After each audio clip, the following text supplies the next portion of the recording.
All right, so welcome back. Today we're going to be talking about Bram Stoker's Lair of the White Worm, which, I'm going to be honest with you, is not a good book. It's incoherently plotted. It's often clumsily written. Incidents in the book often don't make sense. Character motivation is really difficult to tease out. But here's why I wanted you to read this and not a better and more famous text like, say, Dracula. Now, Dracula, in its construction, right, as a series of letters and diary entries, certainly has a huge influence on the weird, particularly as practiced by writers like H.P. Lovecraft and those who came after him. But the Lair of the White Worm, in its very incoherence, in its sort of undecidability, particularly as regards the motivations and activities of particular characters, really gets that kind of unsettling, head-scratching feeling that the weird leaves you with, right? The idea that you've just witnessed something you don't really understand, that you don't really get what's just happened here. The way it also weaves scientific and pseudoscientific discourses together is particularly important. So, let's get started. This is Stoker's last novel, published in 1911. And the writing of it was particularly difficult for Stoker in that, as he was at work on it, he had suffered from a series of strokes. This is often used to explain away the rather sloppy construction of the novel. In fact, many critics of supernatural horror regard this as one of the worst horror novels ever written by a major author. So you can thank me for that. In 1925, it was reprinted in a Bowdlerized edition, which cut out more than 100 pages. Now, most of what was cut out was the sexual and violent content, not the racist content, which gives you some sense of what exactly it was audiences in 1925 still found most offensive, right? The racist stuff didn't bother them, but the sex and violence did. That's something to think about when we continue on reading particularly Lovecraft and Robert E. Howard, right? That rarely is it their representation of race that gets them in trouble. It's more likely to be gore, violence, or overt expressions of sexuality, especially in the case of Howard. And this is what the cover of the first edition looked like. So enjoy that. Now, the novel is largely based on the legend of a creature called the Lambton Worm. This is a legend that dates from about the 15th century, centered around County Durham in England. John Lambton, who's the son of the local lord, decides not to go to church one Sunday morning and goes fishing instead. While he's fishing, he catches this strange eel-like creature, all white, with little holes along the sides of its head. He is intrigued by the creature and decides to keep it. Eventually, he drops the creature in a well and leaves home to go on a crusade. Now, while he is gone, the worm continues to grow in the bottom of the well. And as it gets bigger, wreaks havoc on the estate of Lambton's father. So when Lambton returns from his crusade, he kills the worm, but was told by Osiris that in order to avert the creature's curse, he would have to sacrifice the first thing that came to meet him after he fought the worm. Now, there are echoes here of the old biblical story of Jephthah's daughter from the book of Judges, right? He asks his father to release his favorite hunting hound to come meet him after he's killed the worm. But the father forgets these instructions and comes and runs to meet him himself. Unable to bring himself to kill his father, John just lets it go, but that means that the worm's curse lingers in the region. So that's the legend, at least on which the white worm portion of the tale is based. Right, this curse buried deep in the history of the region.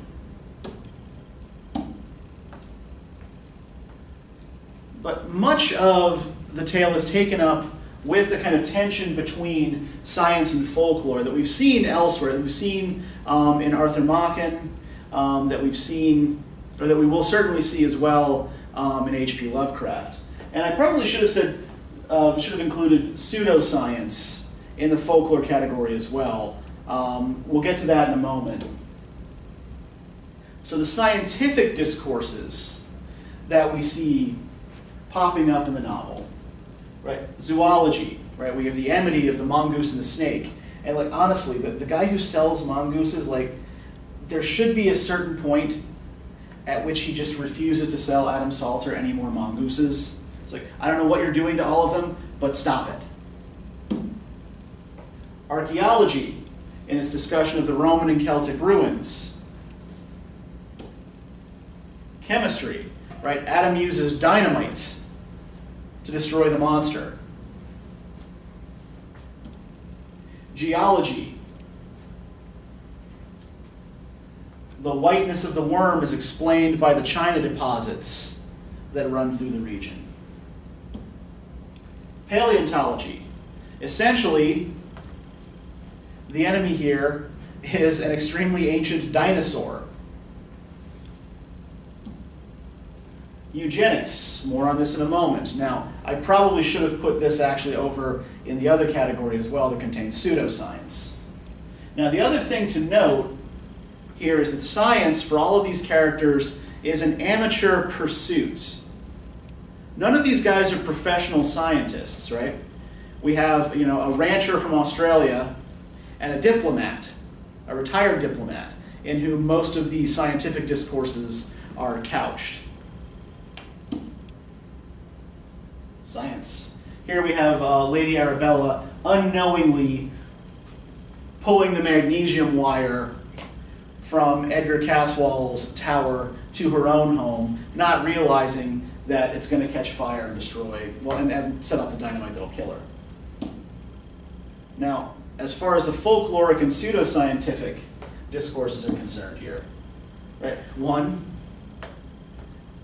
Lady Arabella herself is the white worm in some sense. And it's never really made entirely clear how she and the white worm are one, right? Does the white worm merely possess her spiritually?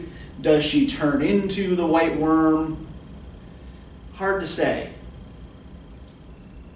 But dinosaur or not, right? She is an atavistic monster, a vicious throwback to earlier times. Right? We have Caswall's kite, something he has learned from the mystical practices of Chinese peasants. Right? This kite will keep birds away from the crops, but also casts a dark pall over all of Caswall's domain. Right? Mercy Farm, its reputation as a place of sort of like a reservoir of good in a neighborhood of evil. We have Caswall's experiments in mesmerism. Again, more on that in a moment. And his servant Ulanga's ability to smell death. Right? He can go around and sniff out places where death has occurred. And these illustrations, by the way, are both from that first 1911 edition. Now, what was mesmerism? Since that has a big role in the Edgar Caswall portion of the narrative. Mesmerism is a pseudoscience founded by and named for an 18th century German practitioner by the name of Franz Mesmer. Mesmerism is what's called a vitalistic philosophy. That is, it is one of a number of different belief systems in which practitioners believe that there is a sort of like life force within all things, like a kind of power within all things that can be manipulated, right? So Mesmer called this particular force magnetism, right? There's an invisible force in all living things that all living things exude. And he believed that if you understood this force and how it operated, you could manipulate it for good or for ill. You could use it for healing, you could use it to dominate others. You could use it to control bodies in various ways. Right? It would have mental and physical effects. And Caswall is a devotee of this particular philosophy. One of his ancestors was a pupil of Mesmer's and had this box with no apparent lock on it that contained all of these tools of Mesmer's trade.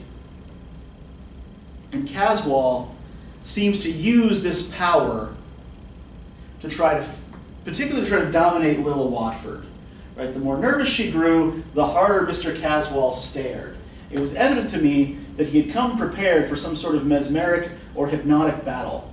After a while, he began to throw glances round him and then raised his hand without letting either Lilla or Mimi see the action. Right? So he's in these scenes trying to manipulate Lilla's vital force. Now, most of these scenes end up being more kind of comic and ridiculous than genuinely frightening. I mean, here's this dark, brooding, Byronic figure who comes to a tea party and spends the whole time staring at his hostess and making hand gestures. And nobody really steps in and does anything about how weird this is. Anywho, we should also talk here a little bit as we move into this next phase of discussion of the novel about Victorian theories of racial hierarchy. Now, according to Victorian anthropology,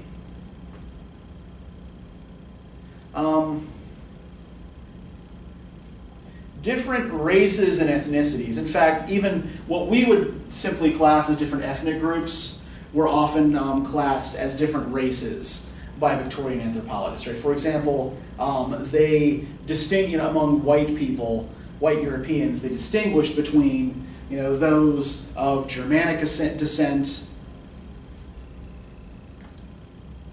those of Celtic descent,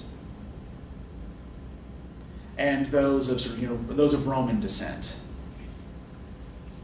And not only did your specific ethnic group matter, particularly if you were a white person. If you were a non-white person, you were often lumped into some sort of larger racial grouping without ethnic divisions. For example, pretty much anyone of black African descent. Though there were some different, they maintained certain different gradations between, say, the Chinese and the people of the Malay Peninsula. But they also assigned certain group characteristics to different racial backgrounds and organized them in hierarchies that tended to place people of Germanic descent at the top, followed by various other European groups, people of Celtic descent are usually ranked relatively low for white people. You might have, people of Germanic descent at the top, then somewhere in the middle, East Asians of various sorts, then maybe South Asians, Native Americans, and almost always, invariably, at the bottom of these charts, you would find Black Africans. And so these are the kind of assumptions that the novel is working with, and does relatively little to question, particularly in the character of Oolanga, Edgar Caswall's servant. So, physiognomy was a pseudoscience that sort of developed out of this. It was often used by criminologists, right? The idea was that you could tell a criminal or an inferior sort of person by looking at their faces, right? The very features of their faces and bodies would give away these sort of criminal degenerate types. And I think that this is one of the reasons why Stoker spends so much time dwelling on the physical features, the facial features of many of his characters. Right? For example, Edgar Caswall. The pictures and effigies of them all show their adherence to the early Roman type. Their eyes were full, their hair of raven blackness grew thick and close and curly. Their figures were massive and typical of strength. Right? All of this could be taken out of a Victorian anthropology textbook on people of the Roman type. The thick black hair, growing low down on the neck, told of vast physical strength and endurance. But the most remarkable characteristic is the eyes, black, piercing, almost unendurable. They seem to contain in themselves a remarkable willpower which there is no gainsaying. It is a power that is partly racial and partly individual, a power impregnated with some mysterious quality, partly hypnotic, partly mesmeric, which seems to take away from eyes that meet them all power of resistance, nay, all power of wishing to resist. With eyes like those, set in that all-commanding face, one would need to be strong indeed to think of resisting the inflexible will that lay behind. And to give an example of the sort of appearance that Bram Stoker is drawing, clearly he's describing a figure who looks a little bit like the popular conception of the Romantic poet Lord Byron. So, Caswall is described in terms here of command and dominance, right? But he comes from a people whose time in Britain is in the faraway past, right? The Romans ruled Britain in antiquity, not in the present. And indeed, the Caswalls have been absentee landlords for quite some time. So the description given of him shows sort of his intent to come and reclaim the family mantle using the powers he has inherited as a member of his particular race. I think it's very important here that Stoker uses the term racial specifically. Now his opponent, the focus of his obsession, the person he seems to need most to dominate, is Lilla Watford. The two children adored each other and do to this day. Strange how different they are. Lilla all fair, like the old Saxon stock from which she is sprung. Mimi showing a trace of her mother's race, more on that in a second. Lilla is as gentle as a dove, but Mimi's black eyes can glow whenever she is upset. The only thing that upsets her is when anything happens to injure or threaten or annoy Lilla. Then her eyes glow as do the eyes of a bird when her young are menaced. So Lilla comes from what would have been in most Victorian anthropology textbooks the top racial stock, the Saxon, right? She is fair and blue-eyed. This is not a picture of Lilla Watford, which I couldn't find one. This is just, an attractive blonde, blue-eyed woman in Victorian dress, right? That's basically what we get of Lilla Watford. Now we'll talk a little bit more about her cousin Mimi and what Mimi represents in a little while, but just sort of sit on that for a moment, right? We can get, the point I'm trying to make here is that we can get a sense of what various characters are like, or how they're, to be, what their character is internally, based on their external appearance. That's what the science of physiognomy was based on. Now, this gets a little bit sticky when we start talking about Caswall's servant, Oolanga. Here, in a rendition drawn for the first edition of the book, in a way that makes him look rather like the voodoo deity Baron Samedi, who is the sort of the Loa, the god of the dead. Presently, his African servant approached him, and at once their thoughts changed to a larger toleration. Caswall looked indeed a savage, but a cultured savage. In him were traces of the softening civilization of ages, of some of the higher instincts and education of man, no matter how rudimentary these might be. But the face of Oolanga, as his master called him, was unreformed, unsoftened savage, and inherent in it were all the hideous possibilities of a lost, devil-ridden child of the forest and the swamp, the lowest of all created things that could be regarded as in some form ostensibly human, right? Here we have those racial hierarchy charts coming into play. Lady Arabella and Oolanga arrived almost simultaneously, and Adam was surprised to notice what effect their appearance had on each other. The woman seemed as if she would not, could not, condescend to exhibit any concern or interest in such a creature. On the other hand, the Negro's bearing was such as in itself to justify her pride. He treated her not merely as a slave treats his master, but as a worshipper would treat a deity. He knelt before her with his hands outstretched and his forehead in the dust. So long as she remained, he did not move. It was only when she went over to Caswall that he relaxed his attitude of devotion and stood by respectfully. So, one of the words that we need to sort of tease out of this, right, is this idea of the savage, right, which would be the common early 20th century word for someone who is regarded as uncivilized, right? So we have in Caswall the cultured savage, right? Someone whose nature is inherently savage in some way, inherently unrefined, inherently uncivilized, but who has had some of the softening effects of education. In Oolanga,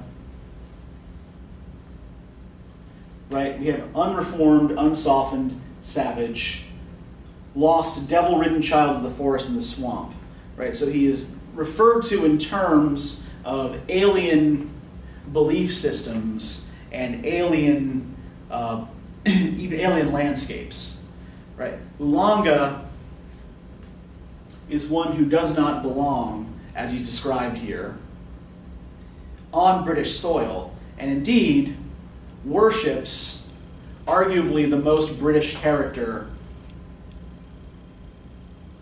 in the novel, Lady Arabella, right? She who is, in some sense, the white worm, right? She who, in some way, sort of preserves the ancient historical essence of the region.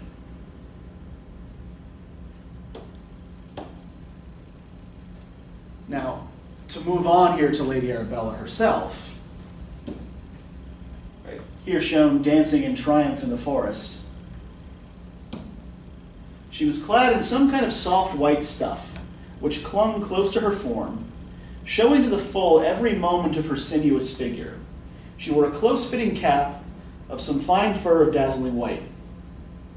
Coiled round her white throat was a large necklace of emeralds, whose profusion of color dazzled when the sun shone on them. Her voice was peculiar, very low and sweet, and so soft that the dominant note was of sibilation. Her hands, too, were peculiar, long, flexible, white, with a strange movement as of waving gently to and fro. So we see Lady Arabella's true nature revealed in her physical features as well. Her sibilant voice, right? She talks like a snake. Her hands are flexible, long, white, like the white worms. Now,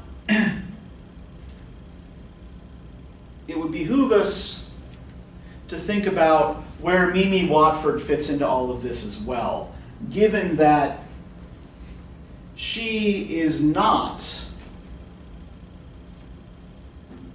subjected to the same level of racist opprobrium that Oolanga is. Right? We know that Mimi is half Burmese.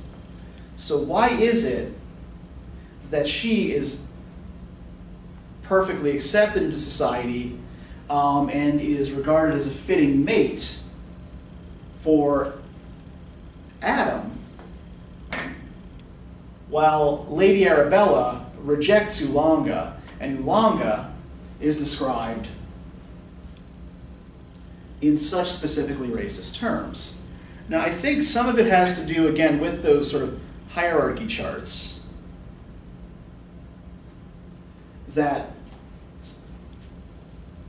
a Burmese person would rank higher in Victorian racial hierarchies than an African would. Not by too much, but they would certainly not be in quite the same place on the chart. I think it also has something to do here with parentage and with gender.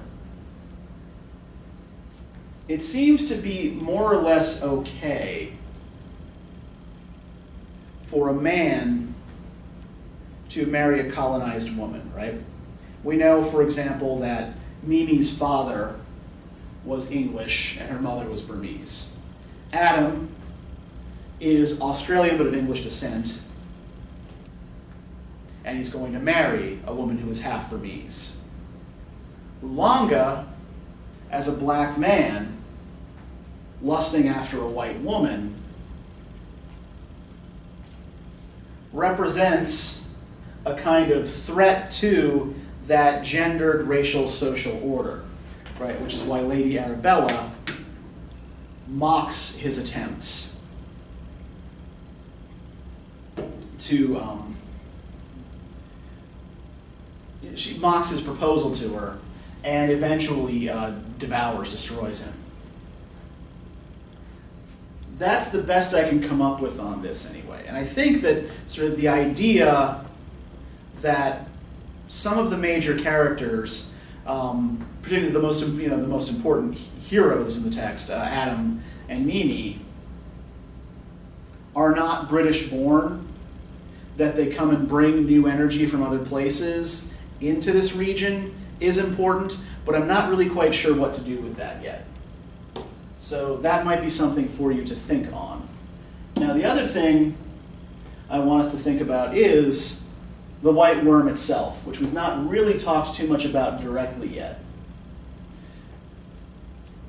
The death throes of the white worm are not unlike the death of Helen Vaughan in The Great God Pan. Right, so once the dynamite has blown the worm up, right, Adam and Mimi are standing at the edge of Diana's Grove, looking at what used to be Lady Arabella's house and that deep well within it. That's another sort of interesting piece of imagery there. We have this sort of phallic worm that sort of comes out of the pit now and again and pokes its head up over the landscape, and the deep well in Lady Arabella's house in which the worm lives. The whole place looked as if a sea of blood had been beating against it. Each of the explosions from below had thrown out from the well hole, as if it had been the mouth of a cannon, a mass of fine sand mixed with blood, and a horrible repulsive slime in which were great red masses of rent and torn flesh and fat. As the explosions kept on, more and more of this repulsive mass was shot up, the great bulk of it falling back again. Many of the awful fragments were of something which had lately been alive. They quivered and trembled and writhed as though they were still in torment, a supposition to which the unending scream gave a horrible credence. At moments, some mountainous mass of flesh surged up through the narrow orifice, as though forced by a measureless power through an opening infinitely smaller than itself, right? A little bit more sexual imagery there. Yay. Some of these fragments were partially covered with white skin as of a human being, and others, the largest and most numerous, with scaled skin as of a gigantic lizard or serpent. Once, in a sort of lull or pause, the seething contents of the whole rose, after the manner of a bubbling spring, and Adam saw part of the thin form of Lady Arabella, forced up to the top amid a mass of blood and slime, and what looked as if it had been the entrails of a monster torn into shreds. Several times some masses of enormous bulk were forced up through the well hole with inconceivable violence, and suddenly, expanding as they came into larger space, disclosed sections of the white worm, which Adam and Sir Nathaniel had seen looking over the trees with his enormous eyes of emerald green flickering like great lamps in a gale. So when Helen Vaughan dies in The Great God Pan, what we see is her body sort of morphing through every possible phase of evolution. What we see in the death of the white worm here is further confusion of the identity of Lady Arabella with the white worm, right? Clearly the two are in some sense one, and yet the parts of them are sort of separated out in this explosion, right? There are some parts that are clearly Lady Arabella, there are some parts that are clearly the worm. So it's left undecidable exactly what the relationship between the two is. Is Lady Arabella the worm itself? Is she merely its servant? Is she possessed by the worm? In the end, we can't really tell where one ends and the other begins. We see some level of separation in their mutual disintegration, in their mutual destruction, but we still can't quite, we can't use this to piece them back together again. And I think that this is sort of where this novel is closest to that sort of that uncanny feeling of the weird. So we're going to pick some of this stuff up again when we talk about the Call of Cthulhu next time. Right? The first story of H.P. Lovecraft's mature fiction writing phase. So I want you to think about the following here as you read the Call of Cthulhu. First, what do you make of Lovecraft's descriptions of Cthulhu's followers, and how does this accord with racial discourses we've already discussed in the Gothic and the Weird? Secondly, so what that the narrator of the tale has no direct experience of the events described, right? He's merely describing things that happened to other people. How does he piece this narrative together? What effect does Cthulhu's awakening have on Wilcox, the young artist? What sort of artist is Wilcox? And what lines of possible influence might his presence in the story demonstrate? And finally, why do you think the story treats Cthulhu primarily as a matter of academic interest? And is there a point in the text where this shifts? All right, so that's all I've got for you on Bram Stoker. We'll be moving into sort of the classic phase of the weird next time. See you then.